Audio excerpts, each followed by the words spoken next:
Hello, you wonderful people. Coach Tom here from CoachTomFitness.com. Welcome, the warmest welcome, and how are you? Good. Well, listen, I've got a video based on the core. Do you want to know more? Watch this. Okay, so where should we start today's video? How about the core? Yeah. How about the six-pack? We all know what the six-pack is, yeah? The abdominis rectus. We all want a six-pack. Some of us have it, some of us don't.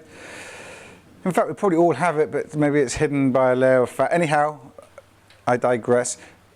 Abdominis rectus, very important. Straight up the middle here, we all know this one. Then we have the external obliques. Now these sort of wrap around from here, this sort of area, and they wrap around to the front and join in to that abdominis rectus muscle. These are all superficial, so they're on the outside of our body. Now on the back we have the rectus spinae.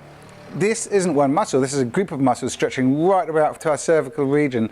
So between these two, the front muscle group I just said, the abdominis rectus, and the external obliques, plus the posterior muscle group of the rectus spinae, that sort of keeps us superficially upright. Also moves us this way, adds a little bit of a twist as well. So is that it? No, we have to go deeper again. Next we have the internal obliques, which also run here but deeper, okay? And then we have the really important muscle called the transverse abdominis. It wraps around like a corset, tightly holding us up. This is when we squeeze in, this is that muscle that contracts, okay? This is a really important deep muscle. Okay, so an honourable mention is to the multifidus. Now these are small muscles which stretch between our spinal columns, okay? It stretches up and down like string-like muscles all the way up. Quite stiff, they encase our spine. Thinking is that they're responsible for that deep muscle spasm pain when you hurt your back, when you go, ah.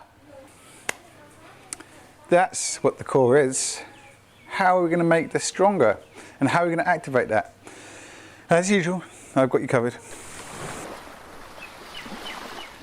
Five cheeky workouts. Number one, check this out. The bird dog, because you're going to keep your hips stable. You're going to keep your back relaxed. You're not going to arch your back. You're not going to flex your back. You're going to keep it nice and stable. You're going to raise your back leg, so right leg, and then you're going to raise your left arm, so alternative limbs. You're going to hold it up there. Just going to hold it for 10 seconds, and then hold up the other limbs again for 10 seconds. Okay, so moving straight on, we're going to go into bear plank, which is a similar start. We're going to be on all fours, but we're going to raise our knees just 2 inches, 5 or 10 centimeters off the ground. That is the bear plank, but what we can do is then add a touch. So we're going to move our right knee into the middle and our left hand are going to meet and touch nice and slowly and come back again. And then we're going to do the same with the other hand. This is going to be done really slowly, guys, so slowly in fact, and all you're going to concentrate on is keeping your hips level. We're going to take it nice and easy, nice and slow, and we're going to do 10 touches on each side.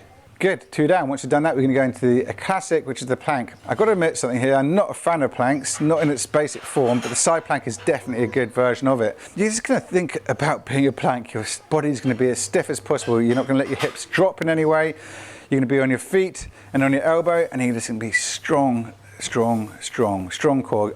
Put your arm up if you want a little bit more of a workout, bring it down if you find it a bit too tough, and if you still find it tough, you can go down onto your knees. 40 seconds both sides, left 40 seconds right. Next we're going to go into the boat or the hollow hold.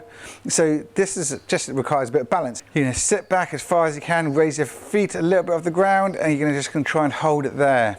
If you put your arms up behind your head, so you're going to put more leverage on your stomach, and if you straighten out your legs, you're going to have more leverage as well. So if you find it too hard, you can do the opposite, bring your hands forward and bend your knees. Again, you're going to hold this for 40 seconds, nice and solid. Think about your core. Lastly, but certainly not leastly, is going to be the elbows, knees, hands, toes. So we're going to get a little bit of movement into our core just to shake it all down at the end. You can lie back with one leg up, and the opposite arm, the elbows can touch knees, the hands can touch the toes, okay? And you're going to carry on doing that again for 40 seconds. So the last 3 exercises will be timed at 40 seconds. So just to recap, you have the bird dog. You can do the bird dog for 1 minute, 10 seconds on each side. So basically you can do 3 times on your left and 3 times on your right. Then you have the bear planks, which you can do 10 again on each side, nice and slowly. Then you have the side planks, which you're going to do for 40 seconds on the left and 40 seconds on the right. Then you have the hollow hold, 40 seconds all in all. And lastly, but not leastly, elbows, knees, hands, toes for 40 seconds as well. 40 seconds on the left and 40 seconds on the right. You'll have 7 rounds in total, 5 different exercises, and you're going to repeat those 4 times. Yes, you are. We do this, mix it in with that glute workout, that glute activation workout I told you about. You're good to go. You've got your glute activation, you've got your core activation. That is the solids. You do that every other day or every day if you can. You're going to be strong. Another thing, think about this. It's not just about making things strong, it's about controlling it and then being able to actively engage it. So you can stand here and go, and engage my core. Give it at least a month, guys. Give it a bit of time. See how you feel after a month. Let me know how you feel after a month. Comment, share, ask me any questions, like, do everything. Just do everything. Well, not everything, but most things, yeah? Let me know how you get on. See you soon. Coach Tom, bye.